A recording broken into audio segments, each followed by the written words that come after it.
Assalamualaikum warahmatullahi wabarakatuh. Waalaikumsalam warahmatullahi wabarakatuh. Apa kabar pemirsa Radar Semarang TV? Kita berjumpa kembali dalam obrolan asik tentang COVID yang terselenggara atas kerjasama Harian Jawa Pos Radar Semarang dan Satgas Penanganan COVID-19. Bersama saya, Sulis SA. Pemirsa, kita tahu 8 bulan lebih kita berperang melawan COVID-19 yang sampai sekarang kita belum tahu kapan akan berakhir. Namun semangat untuk tetap berjuang dan juga mengakhiri COVID-19 harus tetap kita jaga. Dan seperti kita ketahui selama 8 bulan masa pandemi ini, salah satu yang terdampak adalah dunia pendidikan. Pembelajaran jarak jauh pun terpaksa harus dilakukan melalui sistem daring. Nah, sudah sejauh mana pembelajaran jarak jauh atau PJJ ini efektif diterapkan di Kota Semarang? Kendala-kendala apa saja yang dihadapi oleh Dinas Pendidikan Kota Semarang khususnya, serta apa yang mesti disiapkan dan juga apa yang tengah dilakukan oleh Dinas Pendidikan Kota Semarang. Sudah bersama saya Kepala Dinas Pendidikan Kota Semarang, Bapak Gunawan Saptogiri SHMM. Pak Gunawan, apa kabar? Alhamdulillah baik, Mas Suli. Sehat ini Pak Gunawan. Ya, alhamdulillah sehat. Sehat. Ini Pak, pagi-pagi kita ganggu Pak Gunawan.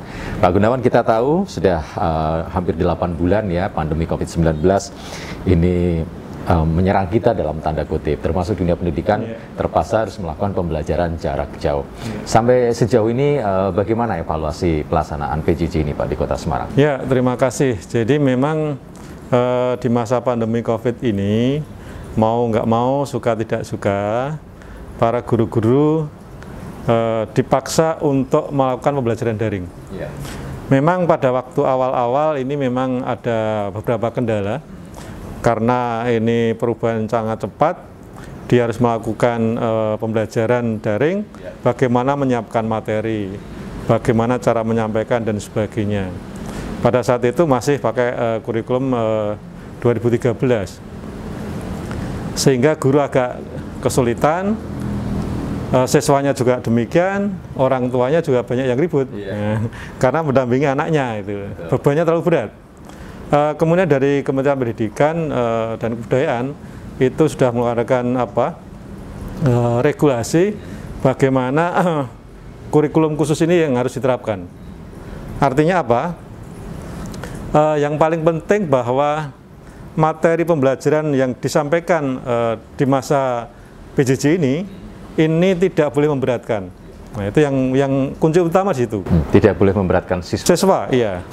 Sehingga dengan adanya regulasi itu kita bergerak cepat melakukan workshop, kemudian bintek dan sebagainya. Alhamdulillah berjalan 2 bulan 3 bulan ini para guru-guru udah luar biasa. Bahkan kita ini sudah membuat konten pembelajaran. Kalau untuk yang SD bisa di upload di YouTube, itu pembelajaran SD Kota Semarang. Itu materi pembelajaran yang dihasilkan oleh guru-guru SD Kota Semarang.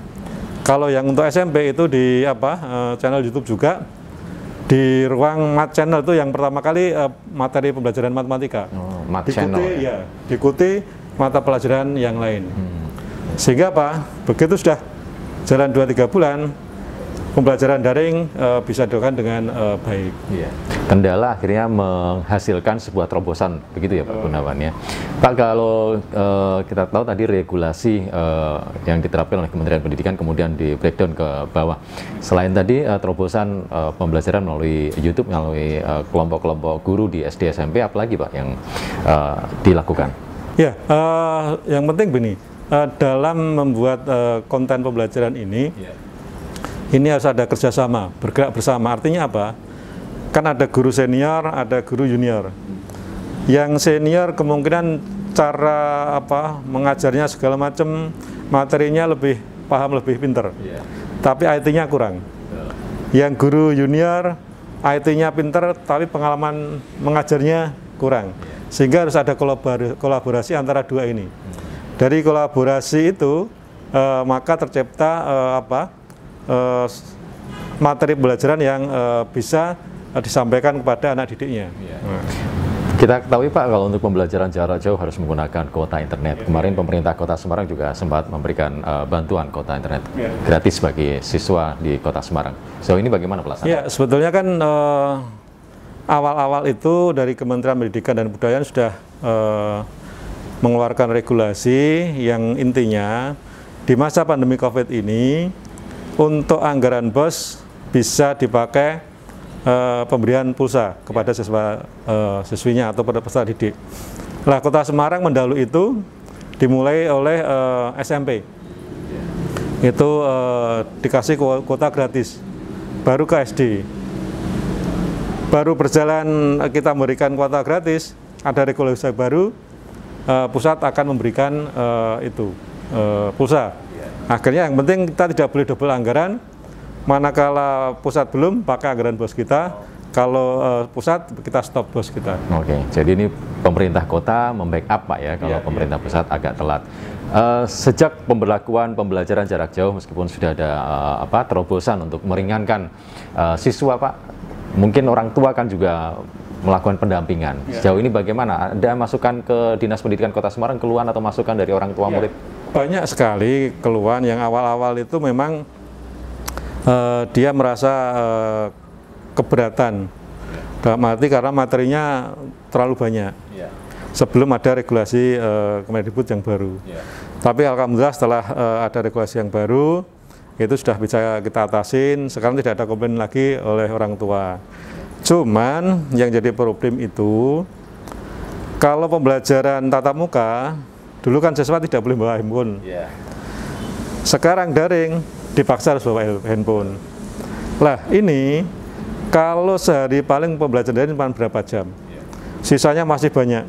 Lah ini banyak kadang-kadang dipakai anak-anak ini main game, buka yang macam-macam. Lah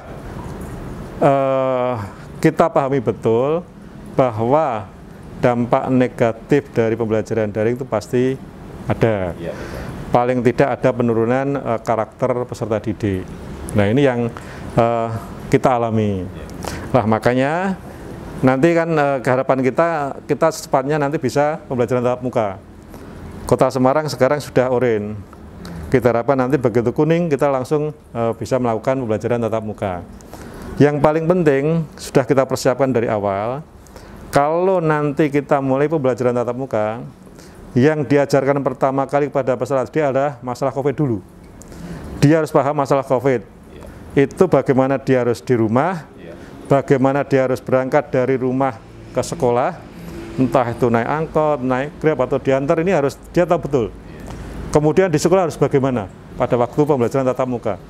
Karena lama nggak ketemu teman-temannya segala macam, begitu ketemu nanti lupa. Euforia. Euforia, betul. Lah ini harus pahaman betul. Termasuk pulangnya bagaimana. Diatur pulang dari kelas itu harus tidak boleh berbarengan. Setelah paham masalah COVID, yang kedua yang kita ajarkan adalah penguatan karakter. Penguatan karakter tidak cuman untuk dari guru agama aja, itu bukan.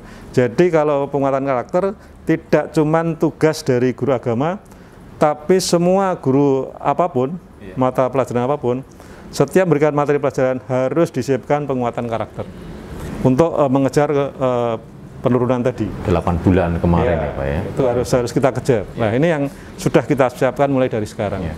Pak, beberapa waktu lalu ada masukan dari pembaca Jawa Pos Radar Semarang yang menyampaikan ini sekolah swasta intensitas pembelajaran jarak jauhnya PJJ-nya sangat intens ketimbang sekolah negeri ini. Bagaimana tanggapan Pak? Sebetulnya kalau kita negeri nggak ada masalah. Justru kita ini kemarin kan kita sudah ada sidak ya, bukan sidak ya, kunjungan dari Komisi D DPRD ke sekolah-sekolah baik negeri maupun swasta. Alhamdulillah setelah kita ke sekolah negeri tidak banyak masalah. Tapi justru yang di swasta ini, yang terutama yang swasta yang menengah, yang itu ada kendala-kendala. Nah, itu yang kemarin kita alami pada waktu dengan Komisi D DPRD Kota Semarang. Khusus untuk prestasi sendiri siswa-siswi selama pandemi ini Pak, bagaimana prestasi siswa ini, khususnya siswa Kota Semarang? Ya, sebetulnya nggak ada masalah. Kita ini kan masih ada semacam kegiatan atau lomba-lomba yang menyangkut keterampilan, kemudian kompetensi daripada peserta didik, dan itu bisa dilaksanakan melalui daring. Alhamdulillah yang diikutin anak-anak kita itu hasilnya juga luar biasa. Ya. Pak Gunawan tadi sempat menyampaikan begitu nanti kita akan masuk zona kuning ya Pak ya, nanti kita akan mulai berlakukan pembelajaran tatap muka, termasuk juga penyiapan protokol kesehatan. Persyaratan-persyaratan apa yang mesti dipenuhi oleh sekolah Pak agar bisa ini? Paling penting begini dulu, untuk pembelajaran tatap muka syaratnya ada 4. Pertama, kita harus zona kuning atau hijau dulu. Kedua, ada persetujuan dari kepala daerah. Ketiga, ada persetujuan dari orang tua. Dan keempat, sekolah harus menyiapkan sarana prasarana untuk menerapkan protokol kesehatan secara ketat. Ini wajib ya? Wajib, dan ini sudah disiapkan mulai sekarang. Jadi sekolah kita sudah siap untuk pembelajaran tatap muka. Ya, Pak Gunawan, kira-kira optimisme apa yang mesti diharapkan atau dimunculkan di kalangan pendidik di era pandemi COVID-19? Ya, ini sebenarnya begini. Tidak cuma karena pandemi COVID, kita ini sekarang di era informasi, teknologi, dan komunikasi.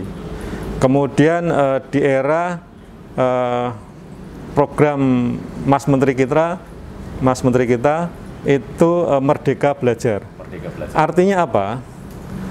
Setiap guru, kepala sekolah dituntut untuk meningkatkan kompetensi dan profesionalismenya, sehingga harus berani melakukan inovasi-inovasi pembelajaran. Merdeka Belajar itu diserahkan kepada daerah wilayah masing-masing, diserahkan kepada sekolah masing-masing untuk melakukan inovasi-inovasi dalam proses pembelajaran, sehingga bisa cepat meningkat mutu pendidikannya begitu. Pak Gunawan, terakhir ini harapan apa yang ingin Bapak sampaikan kepada siswa-siswi di Kota Semarang, para pendidik dan elemen pendidikan di Kota Semarang menyambut mungkin nanti pembelajaran tatap muka dan selama pandemi COVID-19 ini? Ya, tugas mencerdaskan kehidupan bangsa adalah tugas bersama, termasuk di dunia pendidikan ini. Jadi kita harus bergerak bersama, prinsipnya ayo kita bareng-bareng, ya pihak sekolah, pihak orang tua, siswa, dan juga komite maupun paguyuban orang tua harus kita bareng-bareng bersama. Ayo bareng-bareng memajukan mutu pendidikan yang ada di Kota Semarang maupun di Indonesia. Pemirsa Radar Semarang TV, demikian perbincangan kita bersama dengan Kepala Dinas Pendidikan Kota Semarang, Bapak Gunawan Sabtogiri SHMM, terkait dunia pendidikan di Kota Semarang selama pandemi dan persiapan menuju pembelajaran tatap muka di Kota Semarang. Sebelum saya akhiri perbincangan kita di obrolan asik tentang COVID-19, saya selalu ingatkan Anda untuk 3M. 3M ini 3 miliar bukan Pak? Ini menjaga jarak ya dengan yang lainnya, menghindari kerumunan, kemudian juga memakai masker dan juga selalu mencuci tangan dengan menggunakan sabun selama 20 detik, dan juga jaga iman, imun, dan aman kita agar terhindar dari bahaya COVID-19. Saya Sulis Esa, terima kasih atas kebersamaannya menyimak perbincangan kita bersama dengan Kepala Dinas Pendidikan Kota Semarang. Sampai jumpa, salam sehat, wassalamualaikum warahmatullahi wabarakatuh. Waalaikumsalam warahmatullahi wabarakatuh.